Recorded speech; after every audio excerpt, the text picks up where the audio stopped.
let this beat.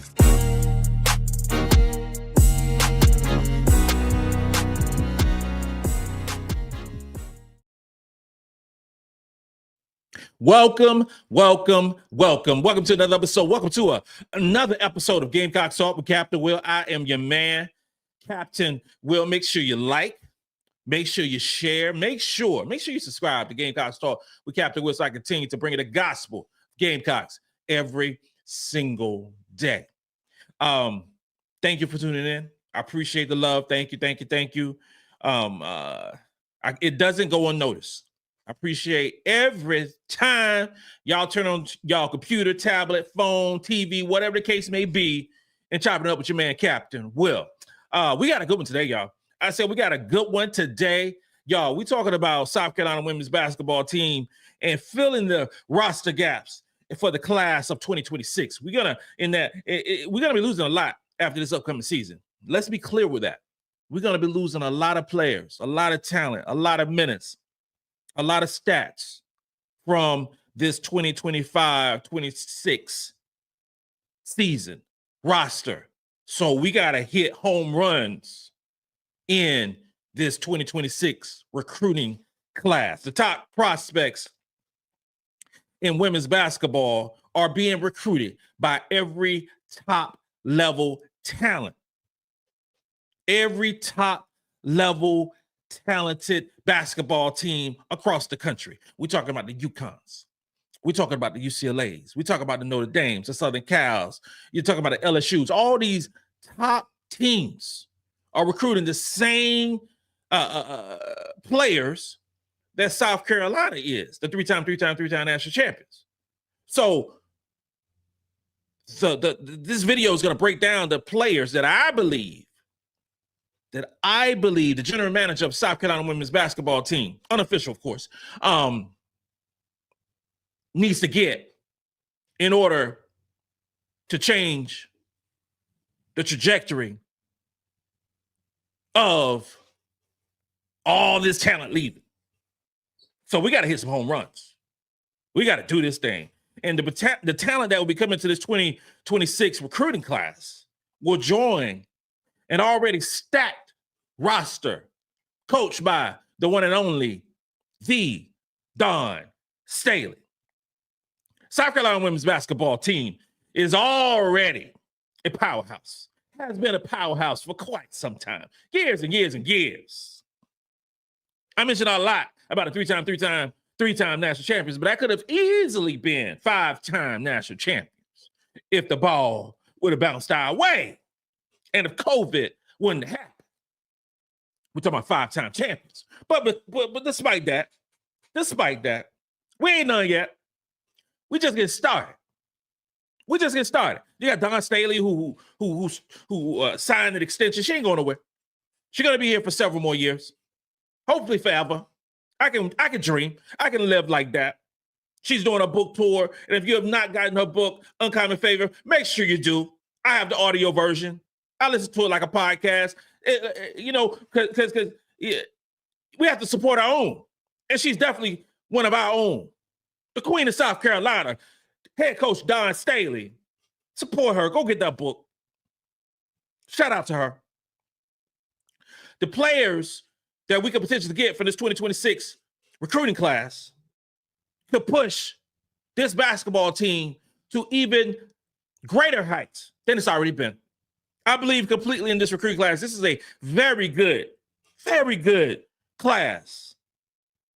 There are some sensational basketball players that are balling and that will look so good in the Garden and Black uniform.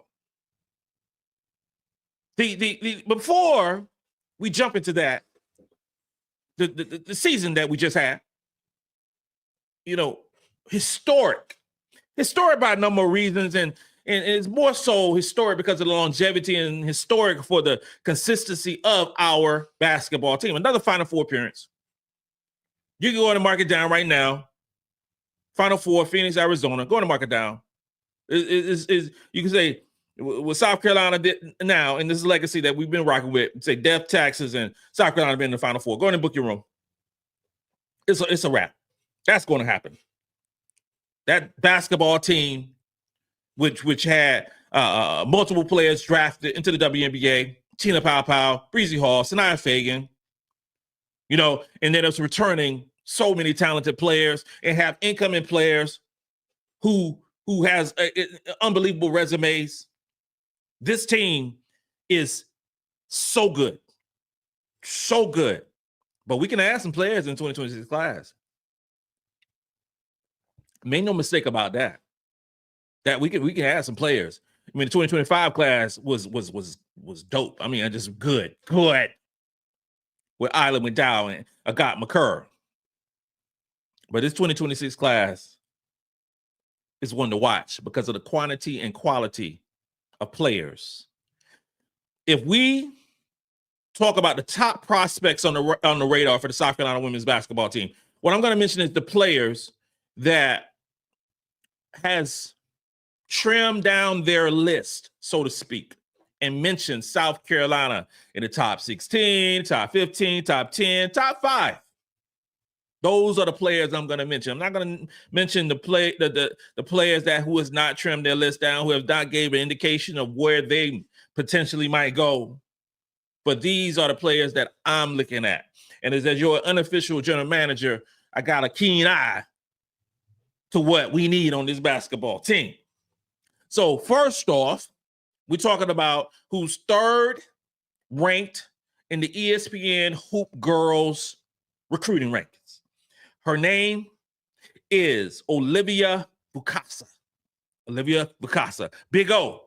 Okay. Olivia is a post player. She's 6'4". She's from New York. And she has South Carolina in the top 16. This was as of September the 24th. Okay. Then we have fourth ranked in ESPN's recruiting rankings, Olivia Edwards. Another forward. She's 6'3". She's from the state of Washington, and she has South Carolina in her top 10, and that was as of June 2024.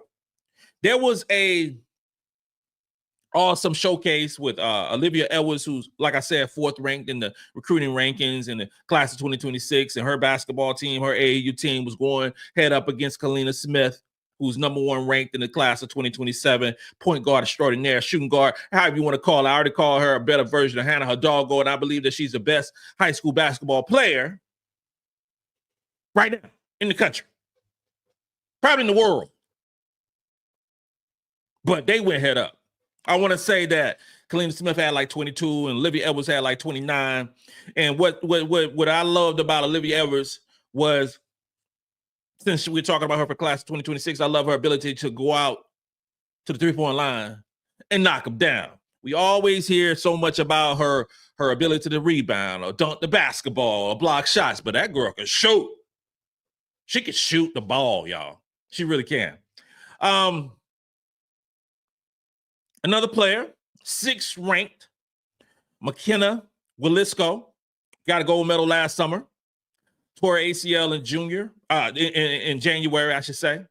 A 6'2" wing, and she's from California. And right now she has South Carolina number in the top 10. Okay, and that's as of January 25th. She's already started doing some official visits, and I know that she's coming to South Carolina and doing an official visit. She's a special basketball player, and she will look terrific at South Carolina. 8th ranked is Jordan Jackson, JJJ, a guard, 6'1" from DC. I think the school is Sidwell and Friends. She got good size. Not too far away from PG County. Our very own Maddie McDaniel. South Carolina is in her top 6. Okay, now we're getting some grimy. Now we're getting down to dirty. Now we're getting into the muck of it right now. You know what I'm saying? The dirt of it, the muddy. Because we're talking about top 6, and that's as of January 25th. I get hyped because we start limiting teams. So 16, top 10, so okay. But top 6, Jordan Jackson will look terrific. A big guard, and she's 8th ranked in the country. JC Abbey, another big guard. She's currently ranked 9th. She's 6'2". She's from Texas. I always like those Texas kids. I'm not gonna lie. She has South Carolina in the top 16, and that's as of December 2024. So she still has some ways to go. Savvy Swords. She's 13th ranked. She's from New York. She's 6'1" wings. Carolina has been recruiting wings with good size the last 2 recruiting cycles. And you could throw 3. We're talking about Tessa Johnson, but this past in the 2025 recruiting cycle, you're talking about Agat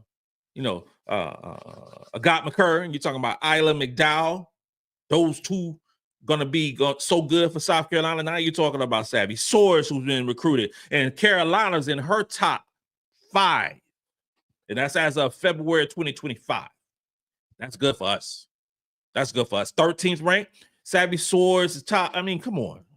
That would be great. Finally, we're going to talk about Amari Bowles. Amari Bowles currently ranked 22nd in the 2026 class. She's a 4. She's 6'2". She's also from Texas and has Carolina in the top 15. That's as of January. Okay. That's where we're standing right now in terms of players that has traction with the University of South Carolina. I can mention Kelsey Andrews, a 6'3" center. I can mention Devin Cosgriff, who's a 5'10" wing. Brianna Curtiton, who's a 6'3" wing. Satya Fagan from Australia, 6'2" wing. Sanaya Hall, 6-foot guard. Kate Harpering, 5'11" guard, point guard type. Trinity Jones, 6'2" wing. Jabri Lindsay, 5'8", a combo guard. Jersey Robinson, 6'1" wing from California. I can mention those players as well, but I'm not going to talk about them in depth because I don't know where Carolina stands. I just know they got an offer, but I don't know where they stand. But this summer going to be popping. It's going to be popping. It's May 22nd.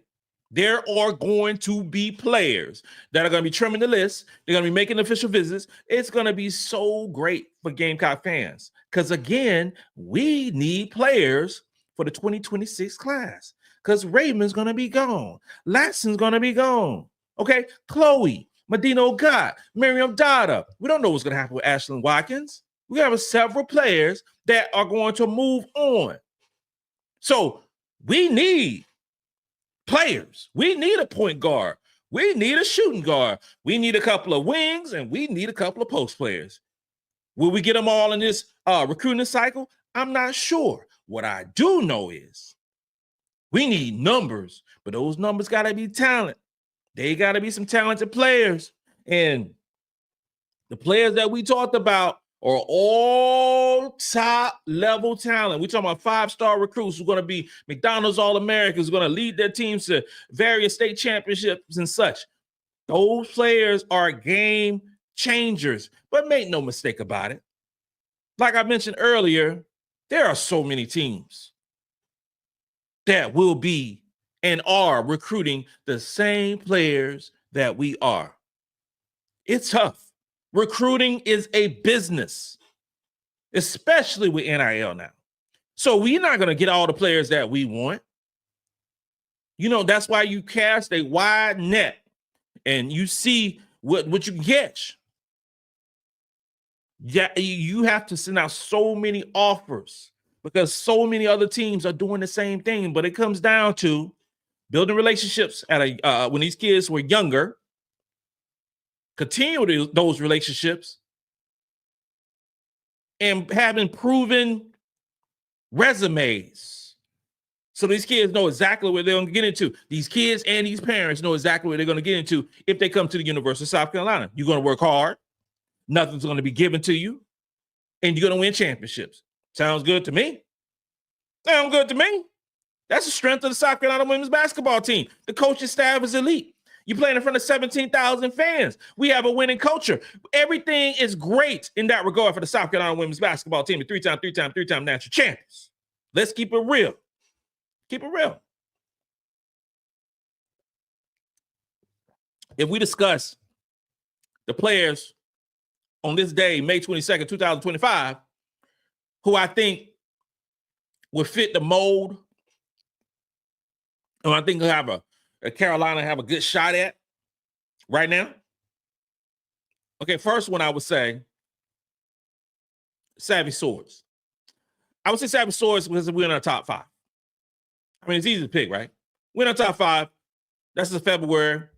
She's 13th ranked, wing player. And she would fit along the lines of the Agat and Isla mold, the Tessa mold. I think she'd be a terrific player. She can shoot the rock. She can handle the ball. I think she'd be really, really good for us. And I think we got a very good shot at getting her to the University of South Carolina. I would say will probably be Jordan Jackson. Jordan Jackson, JJJ, if you will. Carolina's in the top 6. 6'1" guard from DC area. That just that screams South Carolina.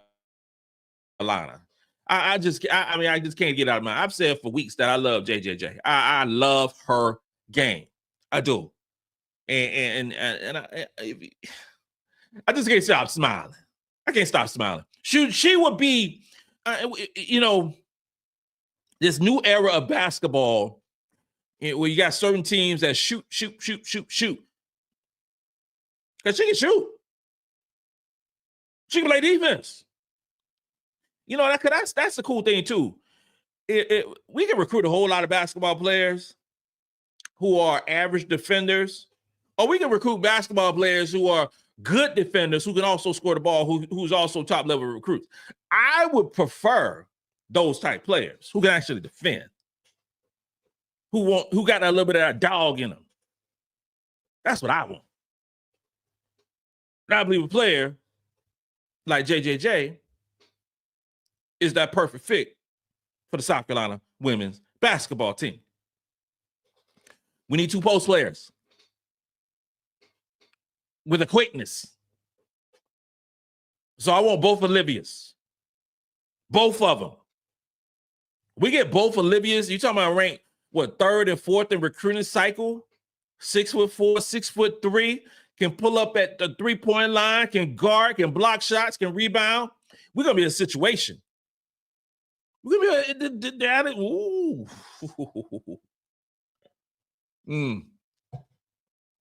Finally, I believe that McKenna Willisco, 6th ranked in this recruiting cycle, 6'2", wing player, scored all 3 levels. Like I mentioned before, gold medal winner. Tore ACL in January, but the rehab is going very well. Those are the 5 players that I could see us getting. And I know that's a lot of players.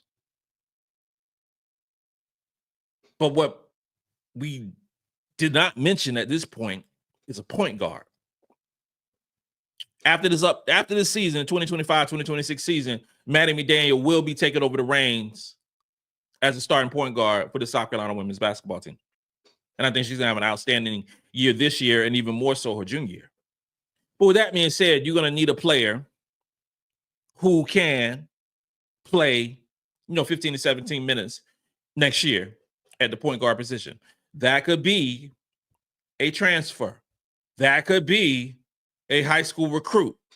That could be, I would love to have Kate Harper in 2nd ranked recruiting class, in the class of 2026, becoming a Gamecock. But right now, at this point, it's too early to say. But of these 5 players that I mentioned, I think there is a ample opportunity for us to get 3 of those 5. I really do. The impact of these recruits in the next year, if we get 3 of these 5, hit all, and first off, that'll be 5. That'll be 3 5-star recruits and high-level players, and that'll be 5 over the last 2 years. So South Carolina will continue to restock talent. But they will be filling a crucial role over the next several years at the University of South Carolina. I think we're going to be active in the transfer portal again next year, because I don't believe Dawn Staley going to get no six high school recruits in this class of 2026. I don't believe that. I think she might get 4 and then get 2 transfer portals. I wouldn't be upset if it's 3 and 3. More so, I want 4 and 2. I think 4 and 2. That'll be a nice blend of veterans who've done it before, potentially a post player and a guard, and then get 4 players in the high school ranks who are straight up aces. So if you got 4 aces, I can rock with that for next year, because you're getting the quality and the quantity in that class. The legacy of Dawn Staley building, South Carolina and recruiting and now the transfer portal is unmatched, uncommon, if you will. We good. We good on this side. Recruiting going to be popping in the next couple of months. Next couple of months, and definitely in the fall, when you have players committing, cutting down the list to 3. Can't wait for it. Can't wait for it. I encourage all viewers to support South Carolina women's basketball and to support South Carolina sports in general. Support your man, Captain Will. Subscribe, like, comment, share, all those things. And stay tuned to South Carolina women's basketball, your unofficial general manager for all your recruiting news. This concludes another episode of Gamecocks Talk with Captain Will. I am your man, Captain Will. Make sure you like, make sure you share, make sure you subscribe to Gamecocks Talk with Captain Will so I continue to bring the gospel, Gamecocks, every single day. Ladies and gentlemen, boys and girls, you now rocking with the best. And since you're rocking with the best, come rock with your man, Captain Will. Let's go.